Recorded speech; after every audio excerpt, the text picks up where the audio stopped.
Welcome to Podsauce, your podcast discovery show. I am Alicia Renee. And I'm Dax Holt. I am excited about today's guest, mainly because I love all things history. I love all things rivalry. And you guys will love it because it's got a pinch of murder, most foul. True crime. This is a true crime podcast. We got Kate Winkler Dawson, host of Tenfold More Wicked. What's up, Kate? I'm excited to be here. Thank you for having me. No, thank Super you for excited. joining us. Yeah, thank you for joining us. Let's just get right into it. We listened to season 5 of Tenfold More Wicked. This one, what was the name of that Blood particular? Feud. Blood Feud. I know she's listened to it, but can you give us a brief synopsis for someone who hasn't listened to Blood Feud? Maybe a little bit like what it's about, what they can expect in the season? Okay, so Blood Feud is our fifth season. So we're professionals now at this point. And I, thank goodness, have fantastic listeners who send in suggestions. And I had a woman named Katie Witcher send me a suggestion that essentially said, my family is totally effed up and you really should look at our history because we have criminals all up and down my family. And I said, that's music to my ears. So I started doing some research, and her family, the Witchers, which is a fantastic name, by the way. Yes. Their family goes back Virginia into Southern Virginia into the American Revolutionary War. And they were very close to another family called the Clements.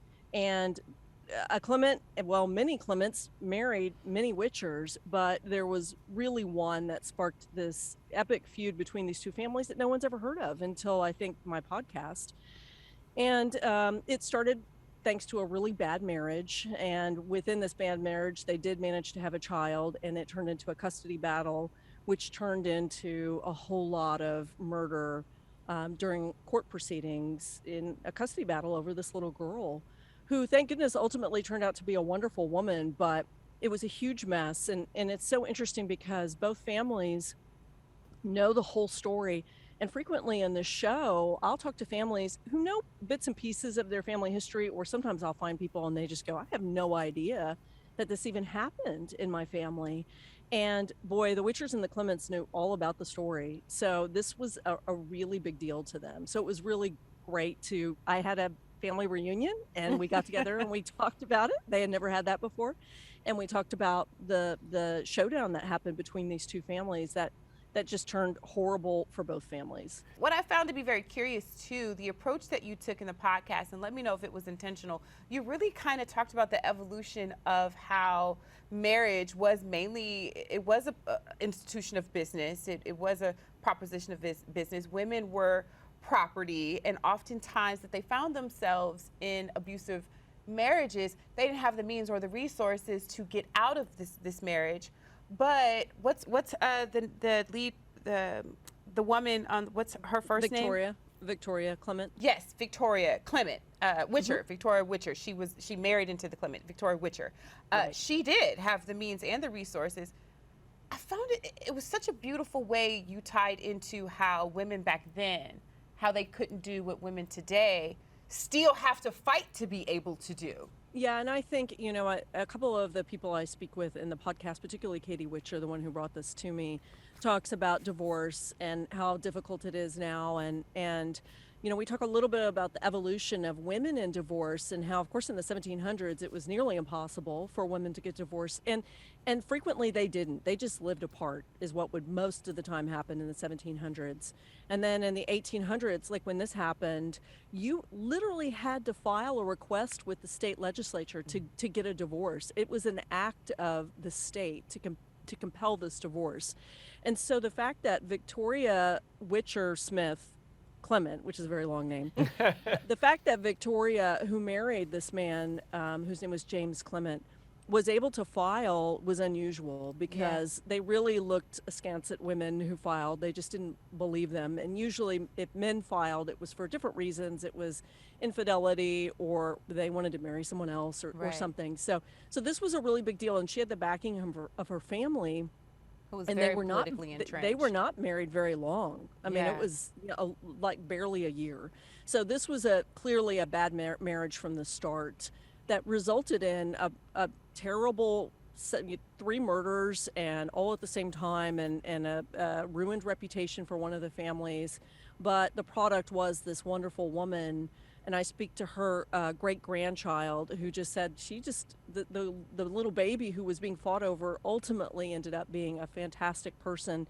Out of all of this carnage, at least something good came of it. Yeah. I was going to kind of piggyback on what you said, because what I liked about your podcast is how you set up how different things are now versus in the 1800s, and just the respect level that people demanded. Like, if you embarrass me, now I have to challenge you to a duel, because pride and respect were such a big thing that, like, you couldn't make fun of someone and expect to get away with it. Like, now there's a duel, someone is going to die over being embarrassed. And I know it sounds silly, but I guess I don't think about that much, but listening to your podcast was like, oh, that's really interesting. Things that I learned a lot through your podcast, not just about that family and their storied history. Yeah. Yeah, I mean, I think virtue is a big deal. I think, one of the historians in the podcast talks about how you should never tweak a man's nose because it's an extension of his penis. Their knew? on their face.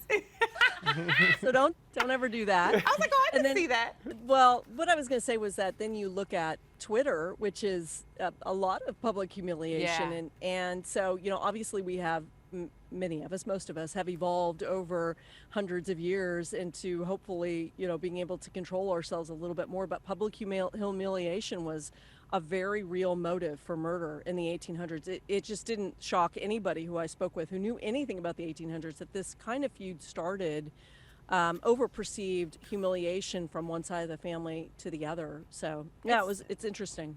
What's even more interesting is that there are parts of our society that have yet to evolve, past the space of words being fighting words. Those are fighting words, and people losing their lives behind things that were said to someone else.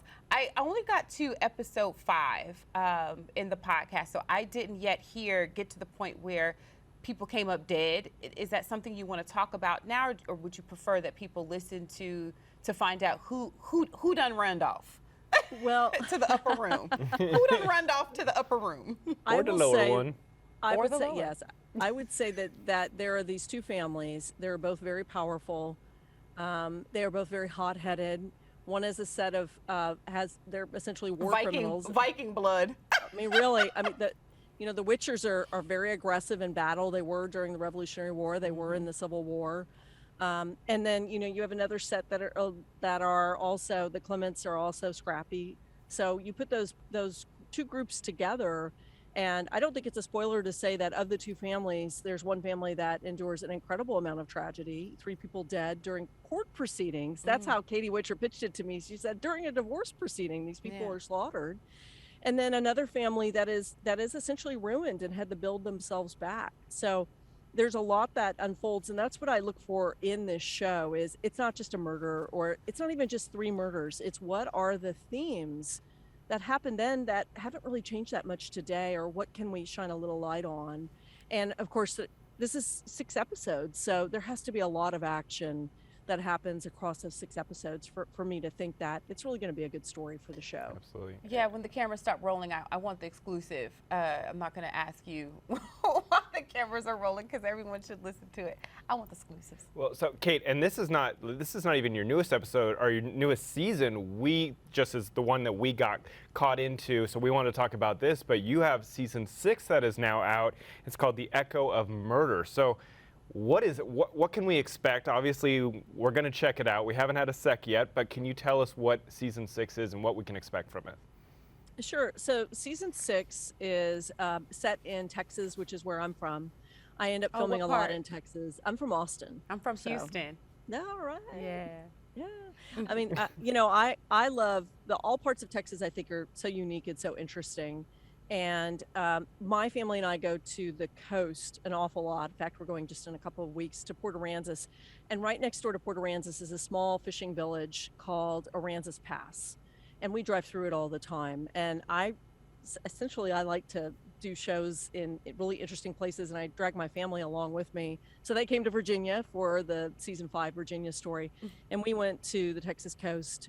This story is in 1931, which is during the Depression and still in Prohibition, and it's in this tiny town, and it's about a young woman named Dorothy Simons, and she babysat a lot of kids, including this little boy who just fell in love with her named Bill Simons, who grew up into an investigator. And before he died, he investigated his babysitter's murder. Hmm. And she was killed and buried in the sand one night in 1931. And she was found, it was really gruesome. There was a man walking along the beach with his children, and he saw a hand sticking up Oof. from the sand.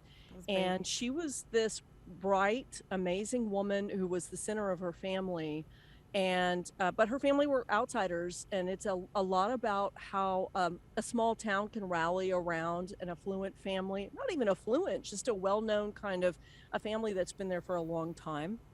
Whether or not somebody got away with murder, Yeah. how that happened. And I have never had a family before, and I've dealt with it. Now this is my 6th season. I'm working on 7, 8, and 9 right now. I've never had a family who was so affected by somebody's death, because her death ripped apart this family and ripped apart her 2 younger brothers. And one was raised in foster care, and the other one was raised with their biological father, and it just turned into a nightmare for everybody. Mm. And both of these young men, their children and their grandchildren feel it. Just the way that this shaped their whole family is pretty incredible. They feel like they have a curse, because this was really terrible. And but it's an interesting story. It's about, a woman who was under so much pressure to be perfect, and she had a few secrets that I don't think we would consider secrets now, but during Prohibition, and swimming with boys was never a good idea during this time period, according to people in the town. So it's a lot about victim shaming, and also about the missing white woman syndrome, which you guys have probably talked about. Oh, for You know, sure. right, when we focus in on Yes. the beautiful white perfect Mm-hmm. female. And in this podcast, I speak with the organizers of Black and Missing, Mm. who have the HBO show, and we talk about some of the women of color who are missing and why they just don't get as much attention as a Gabby Petito or someone else. So there are a lot of layers to this story, and it's just a really exciting story to tell, because this man, Bill Strain, died before he was able to really get much information. And then right before he died, his son handed him some information, and he just didn't, at the end, he didn't want to know. He just wanted to have this memory of this babysitter who he had fallen in love with, Mm. when he was 4, and that was it. So it's a very touching story. Is that intentional for you to try to find like the deeper meat whenever you do these stories within the family? Like we talked about the family dynamics of how women are perceived in marriage, and dealing with domestic violence. The upcoming season deals with the missing white woman syndrome, as well as respectability politics. Is that intentional for you to make sure that there is a deeper message or theme to discuss? Yeah, I mean, it's intentional with my podcast. It's intentional with my books, with everything I do. I have very little interest in crime that doesn't resonate with us for some reason, that doesn't bring up some bigger issue. Mm. And I tend to gravitate towards stories. A couple of things. One, I have to have a family member, at least one family member, as many as possible. And there are, I think, 4 or 5 in this current season. And there are a lot in season 5, the one we already Yeah. talked about with the feud. So it's really important for me to have family member. It's very important for me to be able to recognize themes pretty quickly, because as much as things change, they really do stay the same. In 1931, the things that we felt then are what we feel now about crime and about crime victims. And I think they're just in many ways, we talk about it more now, and they're more illuminated now. And I like to do unknown crime. I had a season 2 is about William Burke and William Hare, who were serial killers who were fairly well known to people who have followed serial killers. They're notorious from Edinburgh in 1928 or 1828. But those are the most famous. I like obscure. I like obscure criminals and crime with a lot of depth and a lot of different story points that I can hit on. Well, what I've got after this is that you are very busy. You got numerous seasons recording at the same time. Do you have time yourself to listen to other people's podcasts? Is there any podcasts out there that interest you that you would recommend to our audience? So I have a really great recommendation, but it's old, and I'm not sure if everybody's Serial? heard it yet. No. The original OG. I'm slightly more current than that. No, I mean, I like Over My Dead Body, which my buddy was one of the producers on. I loved the original version. I haven't listened to the more current ones, and I think that there's two excellent ones also. Bear Brook, I think, is incredible, because I really enjoy forensic genealogy and that story, the way that the New Hampshire Public Radio who did it. And they just did an excellent job. The reporters just did an incredible job. And I like West Cork a lot, which is the murder of a French woman who lived in Ireland, in West Cork, Ireland. And it's a Netflix series, which of course— It's called I West think a lot— Cork? It's called West Cork, and a lot of people might have seen the series on Netflix. You should listen to the podcast though. It came first, and it's from the point of view of a married couple, two reporters who followed this from beginning to end. And the suspected killer is interviewed extensively, which is my favorite. I love that. I love listening to that. And also in Bear Brook, you hear the same thing. The suspected killer is interviewed, and you can hear him, and that just really resonates with me. You can hear the guilt. It's just streaming off of them. Yeah. And I might be envious of those shows because, I don't get that. All of my people are long dead. I like working with dead people generally. I am not interested. I know everybody thinks that's funny, but I'm not interested in contemporary crime. It's hard for me. More modern crime is hard for me. That's fair. Because of the families, Yeah. and there's so many people involved. And I have really invested families in all of these episodes, but the stories are a lot older, so they have perspective and they're willing to talk about it, and yet they're still important to them. And that's why I think this sort of mashup of true crime and history works really well with this show. That's good. Kate Winkler Dawson, host of Tenfold More Wicked. You guys need to be sure to check that out. We're going to have it up on podsauce.com. We're going to put the direct links to, of course, to season 5, the season we listened to, but also season 6, the season we're getting into, because it's a treat, I can already feel.